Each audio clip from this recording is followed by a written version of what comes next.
오늘 신명기 11장 있는 말씀을 통하여 성경적인 자녀 교육에 관하여 말씀을 함께 생각해 보고자 합니다.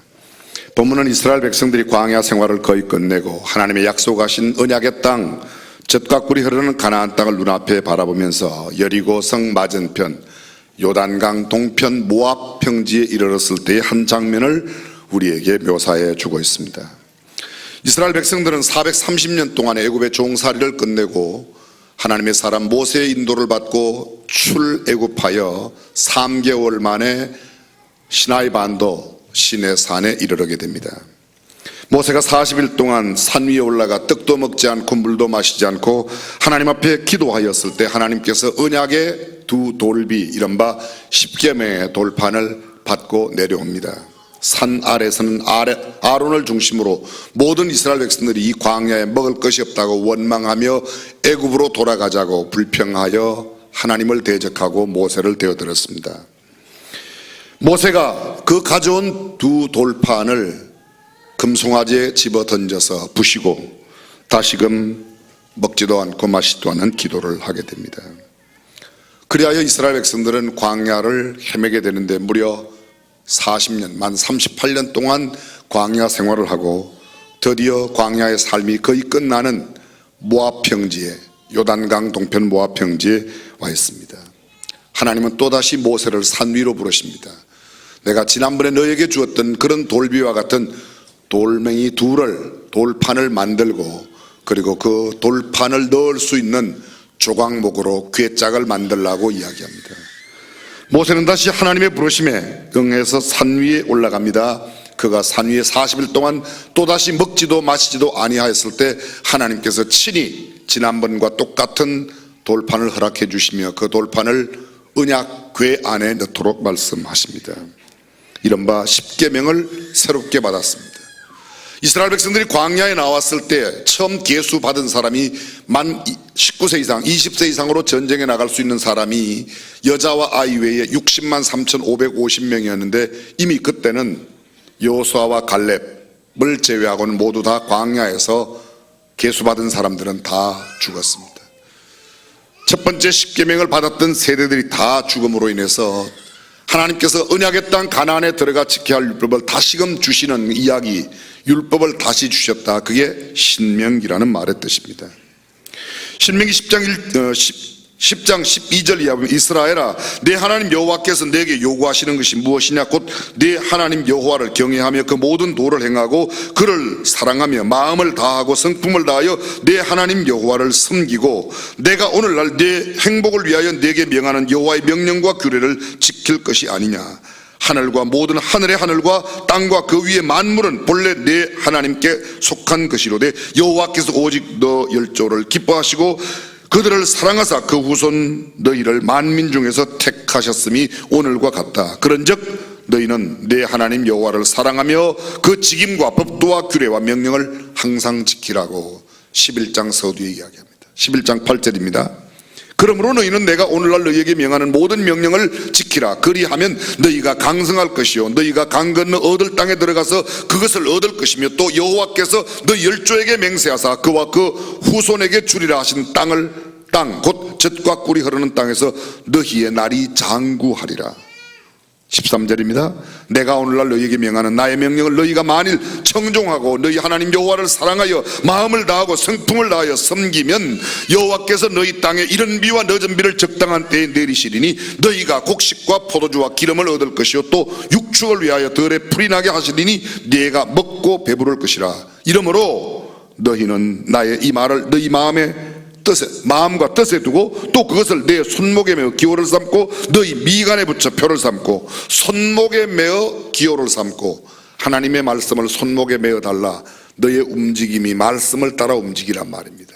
미간에 붙여 눈썹 사이에 하나님의 말씀을 붙이라는 말은 사람들이 너를 볼 때 너가 하나님의 말씀으로 살아간다는 것을 나타내라는 것입니다.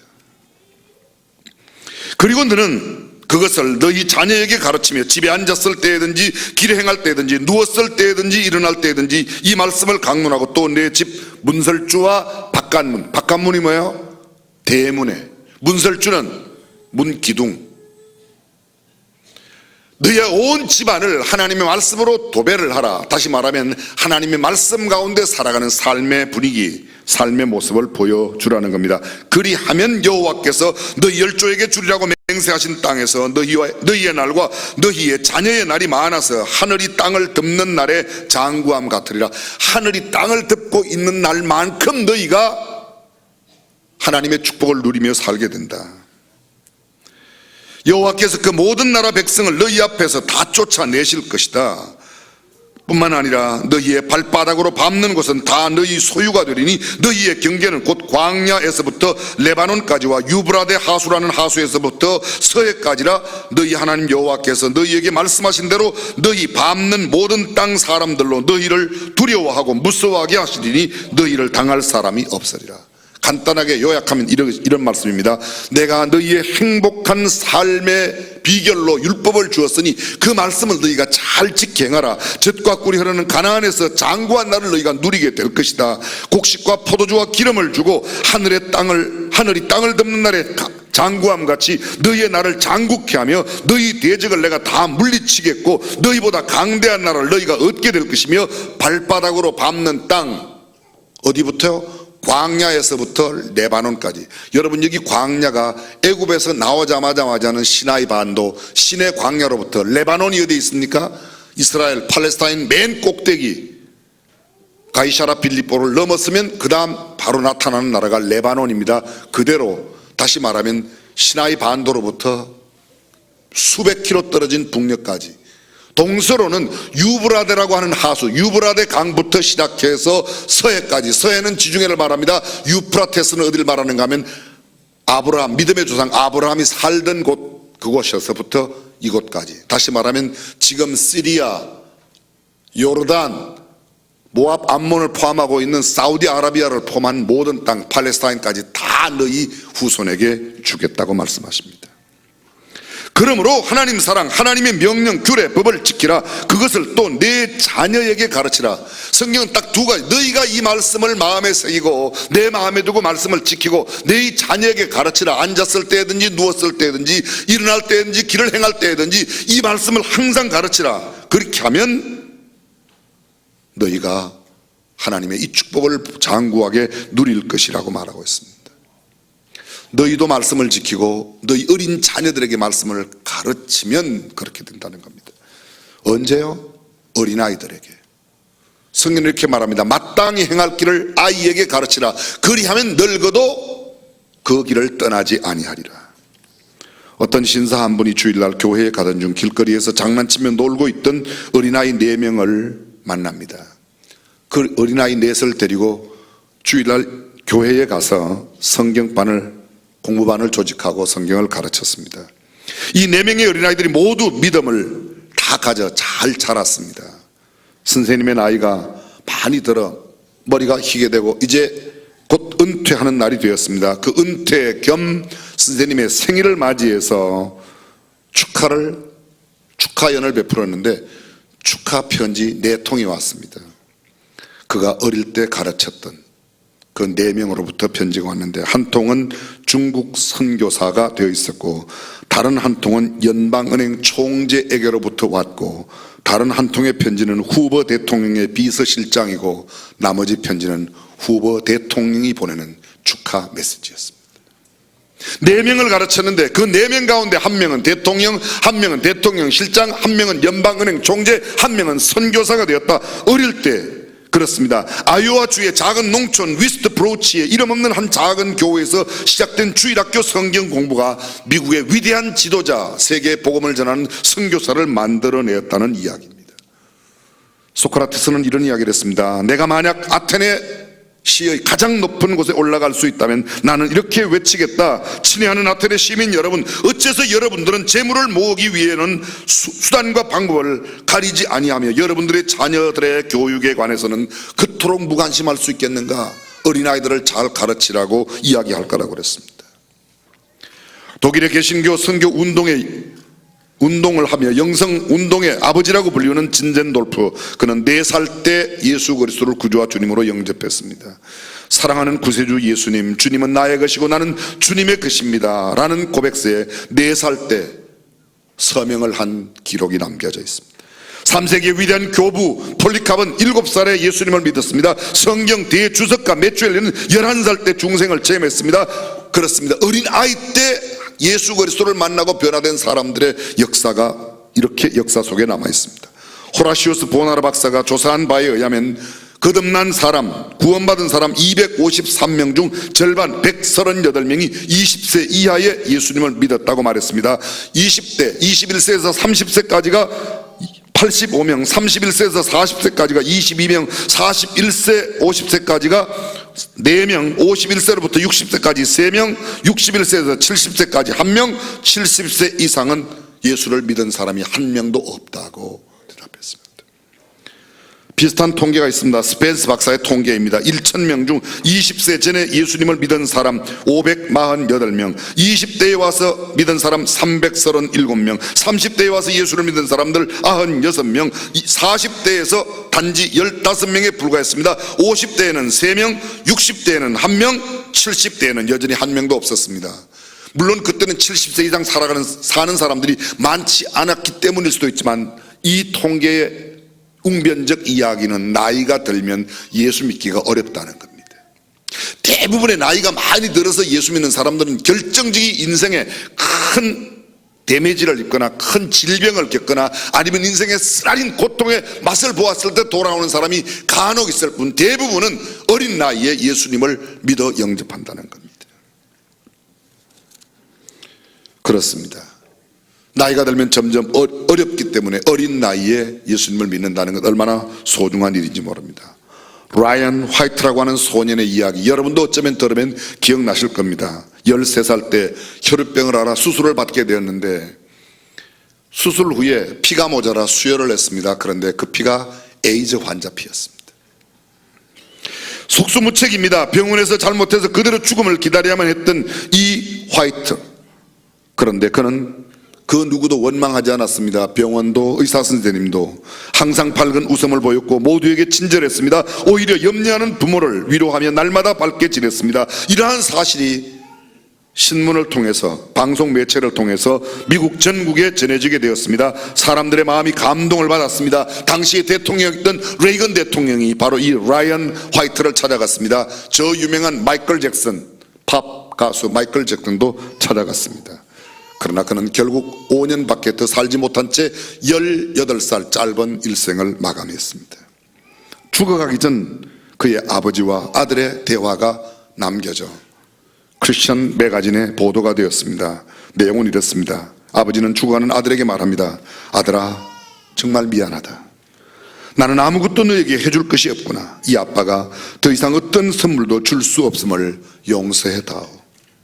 아들이 대답합니다. 아니에요 아빠, 전 지금 많은 선물을 받았습니다. 많은 선물을 받고 살았지만 아무도 아빠가 제게 준 선물 같은 선물을 준 사람은 없습니다. 아빠는 내게 천국 열쇠를 주었잖아요. 예수님을 소개해 주었고 교회에 나가 예수를 믿게 해 주었고 말씀을 통하여 영생을 얻도록 해 주었습니다. 이보다 위대한 선물이 어디에 있겠습니까? 사랑하는 성도 여러분, 우리는 우리의 자녀들에게 무엇을 주기를 원하십니까? 호레이스 부슈엘이라고 하는 미국의 신학자가 조사를 했습니다. 예수를 믿는 사람과 믿지 않는 사람 어느 쪽이 더 바르게 살고 더 착하게 사는가, 어느 쪽일 것 같습니까? 믿는 사람? 이렇게 답이 나왔으면 얼마나 좋겠습니까? 근데 답은 똑같다는 거예요. 믿는 사람이나 안 믿는 사람이나 착하게 살고 바르게 사는 데는 별 차이가 없더라는 겁니다. 연구를 계속했습니다. 믿는 부모를 둔 자녀와 믿지 않는 부모를 둔 자녀들은 어떤가? 놀라운 결과가 현저하게 달랐습니다. 믿는 부모를 둔 자녀들은 대부분 착하고 바르게 사는 반면에 믿지 않는 부모 밑에 사는 자녀들은 그렇지 않았다는 겁니다. 어떻게 들면 굉장히 슬프기도 하고 어떻게 되면 천만 다행이다는 생각은 같습니다. 우리는 정말 어릴 때 자녀들을 믿음 가운데 말씀 가운데 잘 양육하는 일이 얼마나 중요한지 모릅니다. 생후 6개월 만에 일어서서 걷는 아이가 있습니다. 12개월 되어야 일어서서 걷는 아이가 있습니다. 근데 엄마 아빠들이 얘는 6개월 때 벌써 일어섰다고 걸었다고 굉장히 자랑합니다. 근데 그 자랑은 아무런 의미가 없습니다. 1년만 지내고 나면 12개월 지내고 나면 6개월 때 그런 아이나 12개월 되어서 그런 아이나 차이가 없습니다. 얘는요 12달이 되기 전에 기저귀를 뗐어요. 얘는요 3살이 되어야 기저귀를 간신히 뗐어요. 굉장한 차이가 있는 것 같지만 기저귀 떼고 나면 다 똑같습니다. 뭐 이마에 쓰고 붙이고 다닐 수도 없잖아요. 기저귀 1년 만에 뗐다 뭐 이렇게 차이가 없습니다. 그런데 말입니다, 이 아이가 자라면서 엄마를 따라 시장에 갔습니다. 과자집 앞을 지나는데 아직 과자를 사서 돈을 내지 않았는데 아이가 그 과자를 주워 먹습니다. 빵집에 갔습니다. 진열되어 있는 빵을 아이가 손가락으로 쿡쿡 쑤십니다. 당연히 과자집 주인과 빵집 주인은 이야기를 하죠. 그렇게 하면 안 된다고 아이를 야단치겠죠. 과자값에 대해서 이야기하겠죠. 엄마가 이야기합니다. 그까짓 과자 몇 푼 된다고 애를 그렇게 나무래냐. 기죽기 그렇게 만들지 말아라. 빵 격값 얼만데 돈 내면 되잖아. 왜 남의 애를 그렇게 야단치냐. 그 아이가 뭐 되겠습니까? 도둑놈 되는 겁니다. 아이에게 따끔하게 이야기해 줘야 됩니다. 돈을 주고 사기 전까지는 그렇게 함부로 집어먹어서는 안 된다. 진열되어 있는 빵에 손가락을 찔러서는 아니 된다고 엄마가 분명하게 가르쳐주고 주인이 이야기할 때 정말로 죄송하다고 내가 아이를 잘못 교육했다고 하는 모습을 보여주었을 때, 여러분 성경에 안 나오는 얘기지만 원리는 성경에 있습니다. 3살 버릇 8까지 가는 거예요.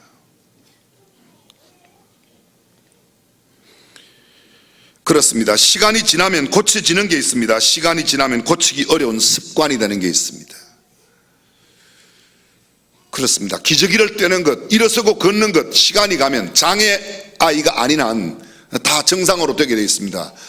그러나 빵에 손가락을 찌르고 남의 것을 가져오는 이런 습관이 되면 도둑놈이 되는 겁니다. 중고등학생 교회 수련회 때마다 늘 교회에서 일어나는 일이죠. 저도 수원중앙교회에서 학생부를 맡은 전도사 부목사 생활을 11년 동안을 했지 않습니까? 여름 방학이 되었을 때 아이들을 데리고 수련회를 가려고 그러면 아이들은 정말로 가고 싶어 하는데 엄마 아빠가 안 보내는 경우가 상당히 있습니다. 근래에는 그게 더욱 심해졌습니다. 아이는 가고 싶어요. 매주일 예배를 드립니다. 근데 너네 엄마가 누구냐고 물으면 아무개 집사래요. 아빠가 누구냐 아무개 집사래요. 엄마 아빠가 집사야. 주일마다 예배 드려요. 아주 성수주일 잘해. 근데 애가 여름 수련회 가는 거는 반대합니다. 학교 공부가 뒤지니까 학원에 보내야 된다고 영어 학원에 보내고 수학 학원에 보내기 때문에 수련회는 안 보내는 겁니다. 그 말이 무슨 뜻인지 아십니까? 다른 아이들에 비해서 영어 수학은 뒤지면 안 되니까 영어 수학 학원은 가야 된다는 겁니다. 다른 아이들에 비해서 영적으로는 좀 뒤처져도 괜찮다는 거예요. 다른 아이들은 영적으로 수련회 가서 신령한 체험을 하고 영적으로 성장해서 오는데 우리 아이 거기는 안 보내도 괜찮다는 겁니다. 영적인 가치보다 세상적인 공부에 대한 가치가 높다는 거예요. 제 해석이 틀렸어요?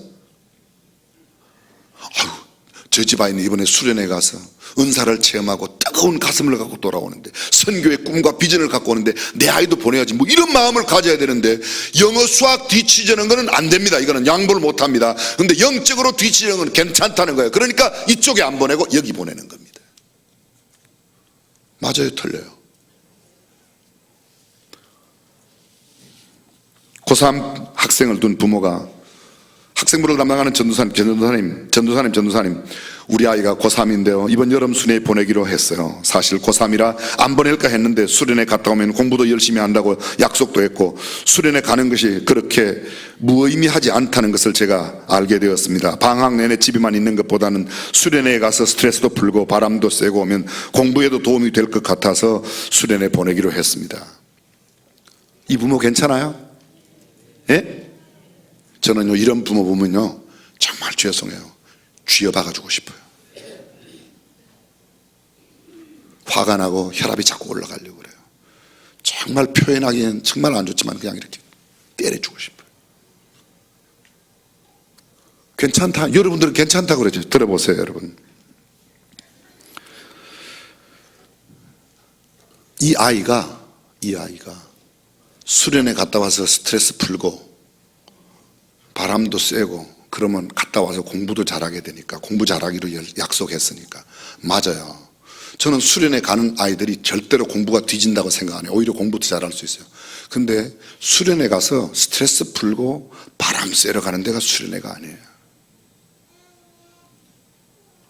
수련은 가서 영적인 수련을 하고 신앙이 더 좋아지고 성경적 가치관을 갖고 돌아오고. 아멘 해요. 그래서 보내는 거 아니에요?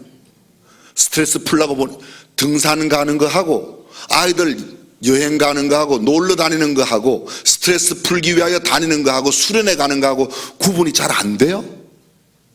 물론 수련회 가면 스트레스 풀려요. 그러나 수련회 가는데 스트레스 풀기 위해 가는 게 아니라 영적으로 수련하고 신앙이 좋아지고 말씀의 깊이를 갖고 성경적인 가치관과 도덕관, 윤리관, 생활관을 배우고 와라. 너 학원에 사활 가는 것보다 이게 더 중요하니까 여기 가라. 이렇게 해야지 예수 믿는 엄마 아빠 아니에요?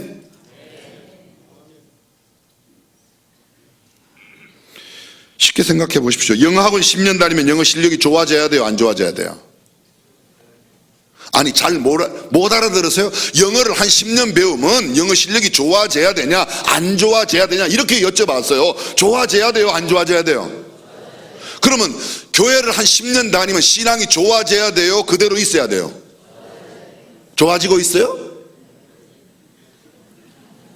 이게 문제라는 거예요. 다시 한번 여쭤봅니다. 우리는 우리 자식에게 무엇을 물려주고 싶어 합니까? 연세가 드신 분들, 우리 부모님들도 가끔 그렇게 말하죠. 그래, 내가 너한테 물려준 게 없다. 아파트 한 채라도 물려줘야 되는 건데, 집이라도 좀, 논밭 전지라도 좀 물려줘야 되는 건데 그걸 못 줘서 늘 미안하다. 그건 미안해 하시지 말고 보다 소중한 성경적인 가치관, 믿음을 물려주면 아파트보다 어떤 돈보다 어떤 땅 물려주는 것보다 소중한 줄로 믿으시길 바랍니다. 청소년 시절에 아빠에게 꽁꽁 묶여서 칼로 죽임을 당할 뻔하다가 간신히 다른 외부의 도움으로 풀려난 한 아이가 있었습니다. 이 아이가 자라서 어른이 되었습니다. 이 아이가 삶을 어떻게 살아갔을까요? 어른이 된 뒤에 심리학자나 상담학자, 교육학자 뭐 이런 전문가들에게 물어본다면 이 아들의 삶이 어떻게 되었을까요? 대부분 이런 대답하지 않겠습니까? 아들은 충격으로 말미암아 거의 정상적인 부자관계를 유지하지 못하였을 겁니다. 아버지를 향한 적대감과 증오감, 반감이 가득하였을 것입니다. 정상적인 가정생활이나 사회생활은 거의 불가능했을 겁니다. 그런 일을 경험하다니요, 정말 있을 수 없는 일이 있었군요, 이렇게 대답을 했을 겁니다. 실제로 그런 일이 일어날 가능성이 매우 높습니다. 그런데 성경은 이렇게 말하지 않습니다. 성경은 바로 이 이야기를 담고 있습니다. 청소년 시절에 아빠에게 꽁꽁 묶여 단 위에 올려져 칼로 죽임을 당할 뻔하다가 갑자기 살아난 사람이 이삭 아닙니까? 근데 그 이삭이 어떻게 됐어요? 트라우마 속에서 아브라함 아버지에 대한 적대감을 갖고 살았습니까? 이삭의 삶은 오히려 순종하는 삶이었습니다. 이성과 논리에 맞지 않는 이야기지만 하나님의 명령이면 자식이라도 잡아드리려고 순종하였던 아버지에게로부터 참 신앙이 무엇이며 하나님을 경외하는 것이 무엇이며 순종이 무엇인가를 배웠습니다. 그래서 그도 역시 믿음의 조상이 되어 믿음의 조상 아브라함과 이삭과 야곱의 하나님, 우리가 그렇게 부르지 않습니까? 세상의 학문은 이렇게 말합니다. 트라우마 속에 살 거다, 아버지에 대한 적대감으로 살 거다. 그런 일을 겪다니 참 말도 안 된다. 그러나 사랑하는 성도 여러분, 아들에게 지금 합당한 일이든 일이 아니든 내 이성을 벗어나서 하나님의 명령대로 살아가는 삶을 보여주면 그 아이가 하나님의 뜻 가운데 믿음의 훌륭한 하나님의 사람이 될 줄로 믿습니다. 그렇습니다. 근데 우리는 우리의 생각을 많이 합니다. 세상의 교육의 이야기를 너무 많이 들었어요. 그래서 하나님의 말씀의 교육이 내 안에 들어오지 않는 겁니다. 어린이 주일을 보내면서 우리가 생각해야 될 게 있습니다. 어떻게 하면 세상 공부를 더 잘 시켜 더 좋은 대학을 보내느냐 하세요. 그러나 그것보다 더 중요한 게 있습니다. 하나님의 말씀과 신앙을 바르게 심어주어 그 자녀들이 믿음으로 살아가는 삶을 계속시켜요. 우리가 왜 학교를 그렇게 세우려고 그럽니까? 그 일은 바로 이런 성경적 가치관, 믿음을 계승하는 일이, 그래서 다른 세대가 아니라 다음 세대의 신앙을 보다 더 발전시키는 일을 우리로 하여금 우리의 자녀들에게 이루어야 될 줄로 믿습니다. 기도하겠습니다.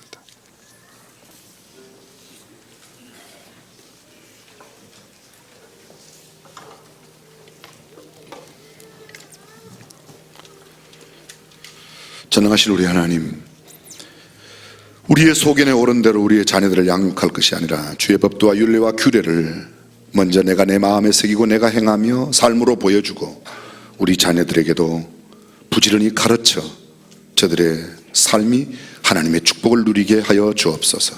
주 예수님의 이름으로 기도합니다.